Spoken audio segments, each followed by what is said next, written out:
Hey everyone, what's going on? Welcome back to Sheffield United, where I just want to say thank you first and foremost. The reception to this series so far has been absolutely fantastic. I primarily make these videos for fun, but the fact that you guys seem to be enjoying it too just makes it even more worth it. If you follow me on Twitter, then you know certain personal events have happened for me. I'm not going to go into detail of them on here because it will somewhat disturb the video, but I just want to say thank you for those people who reached out. I've really enjoyed making these videos.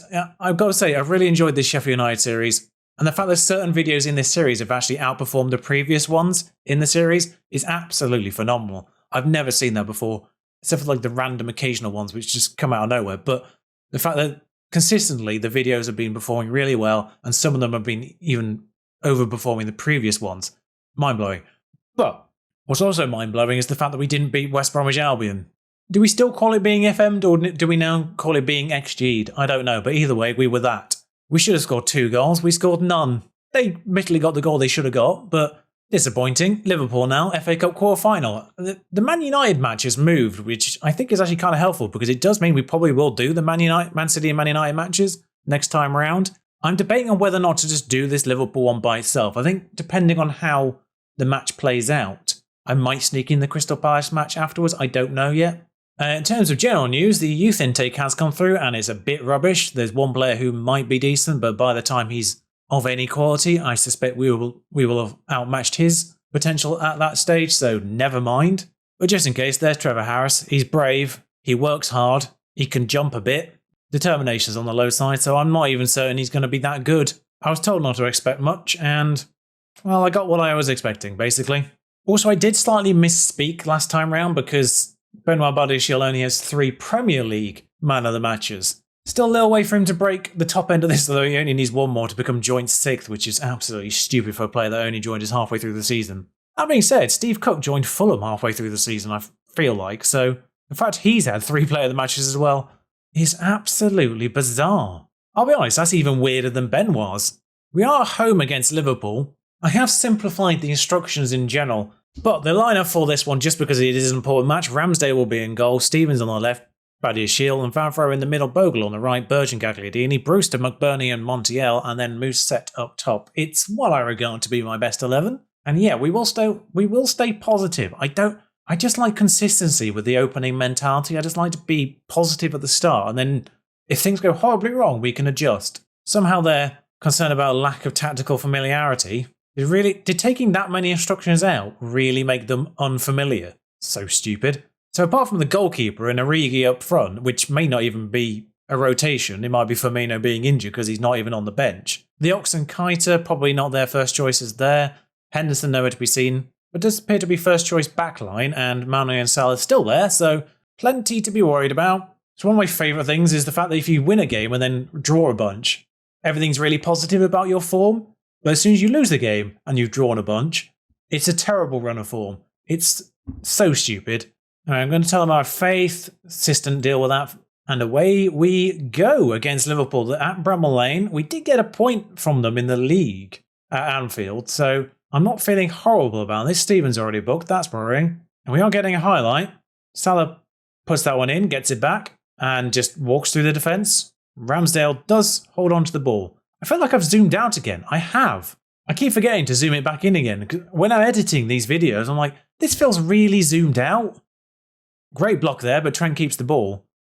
I don't know if it's just, oh my lord, some pinball happening there, but I don't know what's going on there. I don't know if it's manually undoing it. Am I going crazy, or is their defensive line a lot further back? Does this actually show you how deep they're playing? Or is their back line only that far back because Fabinho's in between them and the midfielders? Brewster, though, against his former side on the left. McBurney not reached to. Keita cuts that one out. Keita, don't know pronunciation. I really feel like Salah took that one off the pitch, but never mind. Stops. I mean, that would have been ridiculous. I'm not sure who actually had the shot in the end there, but that was absolutely absurd if that had gone in. It hit the post, for crying out loud. Meanwhile, Liverpool should have scored 1.5 goals. Come on, I believe in you, team. I think we might be doing Crystal Palace with the fact that I feel like this match has only taken about 30 seconds so far. Oh no. Robertson, of all people. I don't know where my other defender went. There were 2 defenders there, and now there's only 1. I mean, that was awful by Salah. It was a very low XG on that shot comparatively to what it looked like in real time. Salah's really tired. I wouldn't be surprised if they actually take him off, and I would not be mad at that. Oh, that skins the bar. They've got an XG of 2. Lys Mousset looks like he might have suffered a twisted knee, the sort of thing he should be able to play through. I think we should replace him with Adam Smith, the right back. Am I going crazy, or is this broken? This has got to be bugged, surely. The bug out, we should call it, with all this nonsense as well down here. Divock Origi by himself apparently has an XG total of 1.9. I mean, if Mousset genuinely is injured, which he is, on a 6.2 as well, like, in fairness, I don't have a striker on the bench because I have 3 on the pitch, is the reasoning for that. Because what I will do is I'll put Brewster up front, I'll put McBurney where Brewster was, I'll put Burge where McBurney was, and I'll bring Norwood in where Burge was. It's a chain event, but the options are there. Ender Stevens, 6.7, yellow carded. He's the first one I'm considering for a normal change that's not enforced. Oh, mind you, Burge himself is a bit tired now. Like, Evian's not been a great player, but he's sort of the only one that can play centrally now. I'm going to have to bring Evian on because Burge has given all he's got, I think. I do know his Gagliardini's gone down into red fitness as well, which is worrying because he is arguably our best player. Norwood's going to find... Nope, he isn't. I'm watching this. Bogle's actually put a challenge in. Okay. No, they've got the ball back again. I'm just watching this, and the fact they just walk past our defenders is absolutely concerning. There's just no challenges going in. Now, see, Stevens has gone down to a red as well. The situation here is, though, it's the same player I would have replaced both of these with, Ben Osborne. Ben Osborne for Gagliardini. Yeah, I'm not really sure what happens at extra time. I presume it's extra time. I think it was extra time even before COVID. Bogle charging now, and it's a rare time that I've actually seen us attack. I'm fully expecting Andy Robertson to put in challenge here and to come straight back up the other end. Norwood's actually going to get on the end of this. Evian. I mean, if Evian is going to do something here, this would be the moment to actually be useful. Stevens on the left in that space, which I sort of talked about last episode. And Montiel, oh my god, it's gone in. Although someone might have been offside, and I don't think it's someone that actually matters. I'm fully expecting us to be royally mugged off here. Pen at the ready. It's disallowed. Evian's offside. I think he's the one. Yep. I mean, I don't need to draw lines, thankfully, so the pen can come back down again. But is he interfering with play? Is Evian interfering with play here? I mean, he's directly in front of the goalkeeper. Doesn't do anything. The goalkeeper doesn't look fazed by the fact Evian's in front of him. He just goes for the ball anyway. I mean, it would have been an absolute smash and grab. But Bernie's doing terrible. Stevens is still tired, but I actually don't have anyone to bring on for him. Stevens is on a 7.2 though. Bizarrely, it's Buddy Shield with a poor performance today. I say poor performance, it's still a 6.9. Evian though. Still Evian. Never mind. 10 minutes ago, I've still not done my extra time substitute. It is worth noting. So 11 minutes is in their possession though.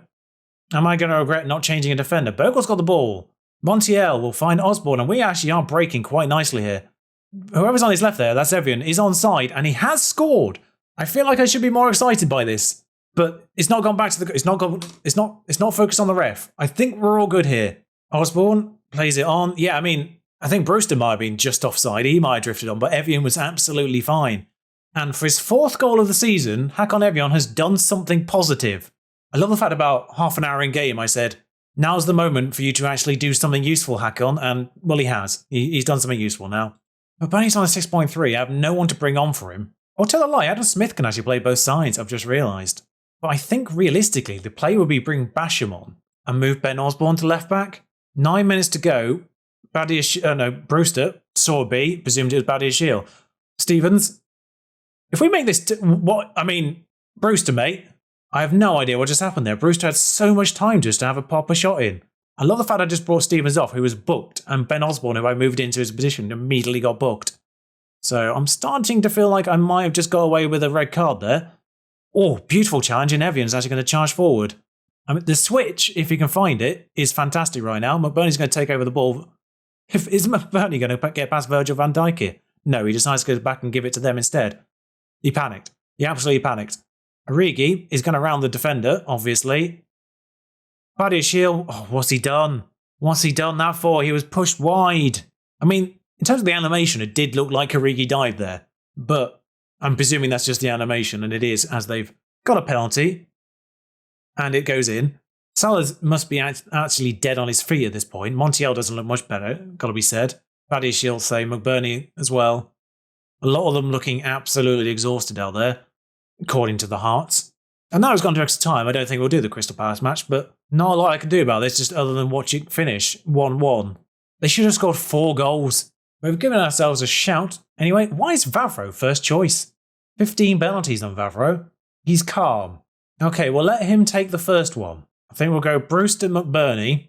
Then we'll pop Montiel, who is feeling positive in 4th. That's like the key spot, the 4th one. And then I guess Norwood.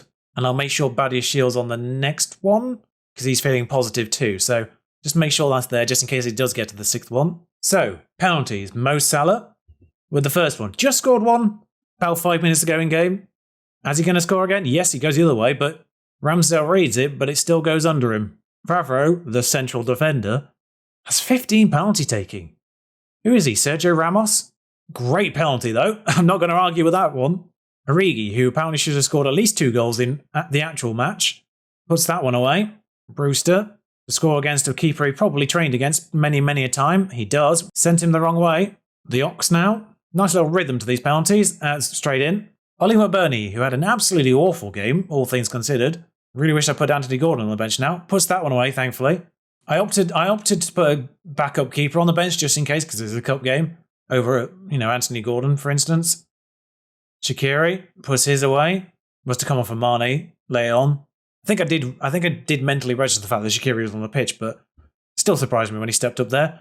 Montiel, don't you dare. Good, you were feeling positive about that. I'm glad you put it away. 4-4. Naby Keita. I feel like that's the 3rd different way I've pronounced that name. Keita, I'll go with now. I thought that I'd missed. I generally thought I'd missed. That was such a good penalty, actually. I so thought he just dinked that wide left. And all the pressure now on Norwood. Came on as a substitute. Not one of my first choices in that midfield currently. Burge and Gagliardini holding that down. Norwood, went the right way, the keeper, but excellent penalty. Kept it out of his reach. Minamino now. And we go to sudden death. I'm so glad I won't say I'm so glad I put Badia Shield in, because we don't know what's about to happen. Definitely no Crystal Palace match now. Benoit Badia Shield, for the first time, hasn't actually outranked all his teammates in performance. Can he put this penalty away? He can, thank you. To be honest, I almost regretted putting that on the board. Virgil puts it away. Of course, Benoit did give away the penalty, so he's not in my good books. Still, regardless. Ben Osborne. I hate the fact we're going second. It's so much more pressure. Osborne. 7-7. The one thing I'm relying on here is the fact that we've put our first choice keeper in and they've got their 3rd, which is immediately going to backfire now, I'm fully aware. Shouldn't have said that. Basham, live up to your name now, my friend. Please live up to your name. Come on, Chris. Yes, bashes it in, quite literally. I'll be honest, we've seen 16 penalties and I don't think we've actually seen a poor one. Well, there's been no lucky penalty. They've all been excellent. Regardless of how the keeper's done, they've all been excellent penalties. God, it's Evian's turn now. The only person to score within the actual game puts it away as well. 9-9. What Phillips, I think, came on their right back. Nathan Phillips puts it away. 10-9. It's going to go to the keepers here, provided our last player, who hasn't taken one yet. Who is our last player? Bogle. Our right back. Kind of weird that the last outfield players were both the right backs. I don't know if Nathan Phillips is actually right back by nature for Liverpool, but that's where he came on. And it's down to the keepers. Kelleher now on this one. Go on, Ramsdale. Yes! I said it was going to come down to the keepers. I didn't mean literally like this. This isn't what I meant. They just swap over now as Aaron Ramsdale. Oh, come on, Aaron. I can't believe it's come down to you. What a stupid penalty shootout. Oh, he buries it.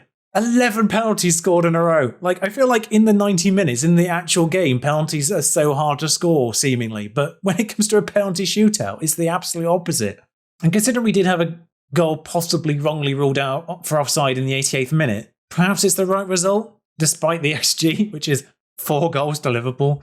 Over 2 of those were Origi by himself. This is stupid. We've actually filled the left-hand side. It's actually completely full with penalties at the end there. What is his penalty taking? Out of curiosity. 4. 11 technique, though. And 12 composure. I'm intrigued to know if that might be the difference. Why is Kelleher's composure? It is 11. And he actually has better technique, weirdly enough. I mean, straight speaking, they did play kind of magnificently in the end. One thing I'll say at this point, because of the schedule I haven't seen yet, depending on where that comes in next to semi-final, it will probably be that next, in the next episode, along with whatever games alongside it. Have we got the semi-final written in yet? No. It does go before the Man United match, which is where I was kind of hoping it would go. So we'll find out who we get, and then the next episode will be starting with that semi-final, and depending on how long that game takes, we'll do the Man United match afterwards. Same situation as it was today with the Palace match, which is no longer part of the episode, but I think we've had enough.